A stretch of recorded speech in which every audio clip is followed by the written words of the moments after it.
Well, hello and welcome to another Takara Tomy History of Console collection.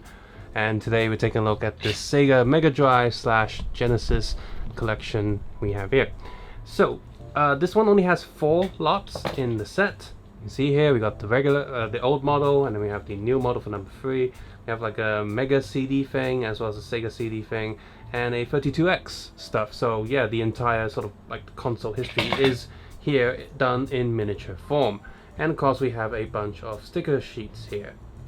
In here we have a bunch of stickers for the game cards, the console themselves, as well as the one CD we get in here. So first we have Golden Axe and Sonic here, so the front and back stickers, as well as one sort of console sticker there. And number 2 we have a disc here for Shining Force, I think, and a Sega 32X. So some extra stickers. Puyo Puyo and Sonic. It looks the same as the first one, so I'm not sure what the difference is. Sonic 3, and some extra stickers there for the other pieces in there. And we have, I'm not sure what this is, some sort of dream game, like Dream something. I don't know what this game is. I'm not that big into, Sega stuff, but miniature console stuff, these are so cool. So just to take a look, we have some of the cards here. Oops, is this the regular cards here? See what they shape like. Got a bunch of those. 32X here somewhere. Here we go. We have the 32X card, and we have that disc here. And I'll go more into it with the actual console pieces. Our first set here includes the original Sega Mega Drive model, and on the back here I've applied the single sticker there. Got some copyright stuff, but you see the molding details on these are very nice, much like the PlayStation or Nintendo ones I've reviewed in the past. Way better than the Bandai one, which is a slightly different scale. Anyway, so yeah, these are pretty good. We have this slot here, which you can just sort of pull open, which allows this access to the Sega Mega CD or CD drive or whatever. So I'm just going to leave that out for now. This piece can go missing quite easily, so be careful with that. And we have a little slot there. It is spring-loaded, so you can put a card in there. Got some nice printed detail, 16-bit, and these very tiny text there, which is very hard to see. But if you do have a magnifying glass, it is what's that word? Readable, audible. These switches and push stuff almost look like they actually function, but they don't. They just look that good. So. And of course we have our 2 cards here, which I've already applied the stickers. We've got our Golden Axe and Sonic card there, so I'm just gonna, I don't like Sonic, so I'm gonna put the Golden Axe. There we go. I prefer Tails. So we have that in there, and like I said, it's the little bar, like doorway there is spring loaded, which also helps sort of clip the card in place so it doesn't fall out. And we have our 2 slots there for the Gamepad Controllers, which can be plugged in. So let's do that. Doesn't matter, it's just a flat shape over there. So we can take a look at these. Looks like on the back. You even got the fake screw holes there, and I guess if they have more stickers you can apply that to there. But it didn't. And on the other side, yep, it looks like, from what I can see online, it looks just like a vintage controller, just super tiny. Almost want to push these, but no, that doesn't happen.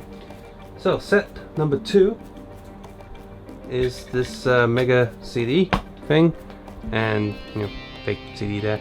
So this thing is like super loose over here, so you just do that. In case you're wondering how this can pop out, I guess the alternate, slightly more expensive way would to have this tray be spring loaded.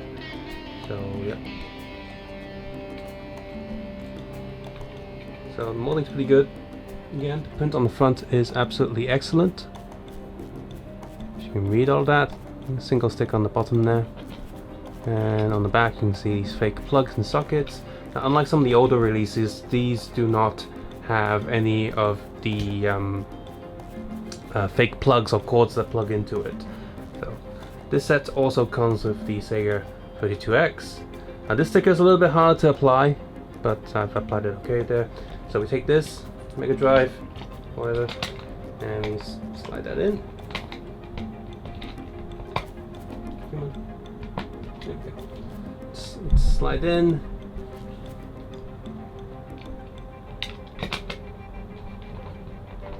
Okay.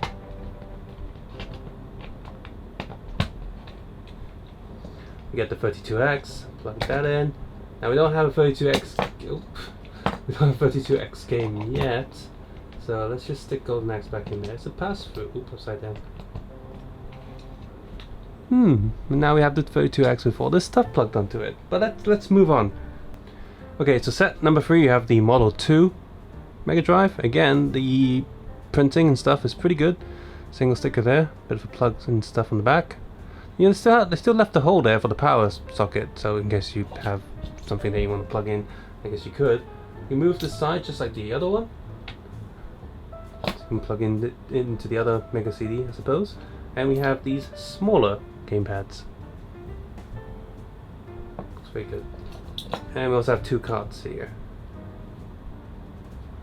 Now I guess the extra sticker is just if you don't have set number 1, you can still have a Sonic card if you want to, but I already have that, so I'm not going to apply it twice. We got Puyo Puyo because we got Sonic Knuckles, whatever. So you can stick that in there. Sonic and Knuckles. Actually, I like Puyo Puyo more, so that's going to go in there. Oop. There we go. And you know, you can plug these controllers in either console if you like. Here's a good look at the back. And the final set is we have the I guess Model 2 of the Mega CD. Now this one's a little bit harder to open because, you know, again, it's not spring loaded or anything, so you're just gonna have to stick your finger now and there and open it up. At first I thought, oh, I can push this bit down, and it does. Oh, it kind of helps. Yeah, you know, that kind of works. So I'm gonna get I don't know what game this is, but I'm gonna stick it in there. So there's a little bump, so I can get in the right place. There we go. And you know, it's got this tray thing here, so you got these slots, so you can stick this tray in, and this tray can extend or not depending on which model of the Sega drive you want to plug in there. So you know, you got this version right there. So we get the old Mega Drive, plug all this in. Yeah, that's come on. It's a little bit hard to plug in, but I guess it gets in there. So you stick this in, and with this one we have the 32X cart, of course. So that's upside down. We also have this. I can't remember what this thing is supposed to be. Sega fans will know. So we got that, and then I guess I'm supposed to get Sonic 1. Is that the Chaotix thing or whatever? This is Sonic cards. Oh. Sonic and Knuckles. Look at that. There we go. So, and while we're there, we just put the Model 2 with the old Mega CD. So we can have some sort of crazy thing going on, daisy chaining all these different things together. And this is starting to get quite annoying. This keeps popping out. It's fine if I just leave it alone, but as soon as I start moving it around, it goes crazy. So there we go. We have, I like to quote AVGN. Look at this thing. It looks like it's on fucking life support. So yeah, you can do that. You got these different controllers and stuff right there. And then, you know, bring in the other one. You've got these other controllers, and you know, if your action figures come along and they want to play a game or something, you can say, hey, we got the Sega Mega Drive here, you know, and all the other Nintendo and whatever. I really wish I can get my hands on the Sega Dreamcast set that came out a long time ago. Of course, the main reason I've done that is because they become really expensive in the aftermarket. If you do like these mini historical kits, get them as soon as you can, because these prices go up quite quickly. You see all these other ones, you got the PlayStation and Famicom ones, and they all look really, really good. And if you're an action figure collector, you definitely want to pick these up just so they have some accessories to play around with. If you just like these consoles in general and maybe you don't collect action figures, these are still very nice little miniature sets that you can put in a shelf somewhere, or you know, in a cabinet somewhere. They just look really cool, just not because of how tiny they are, but you know, they just, well, that's one main thing, but also because Takara Tomy has put a lot of effort and care into designing these kits, and they look really, really good. Once again, the Bandai one that came out recently for the SS Figuarts, you know, scale, those were like shoddily put together. They're just not that good. Bandai has actually just released 2 model kits for I think Sega and I can't remember, was it a Nintendo console? I can't remember. They released 2 model kit consoles. They don't do anything. They're literally just model kits. And they look like a Raspberry Pi case that you can't put a Raspberry Pi in it.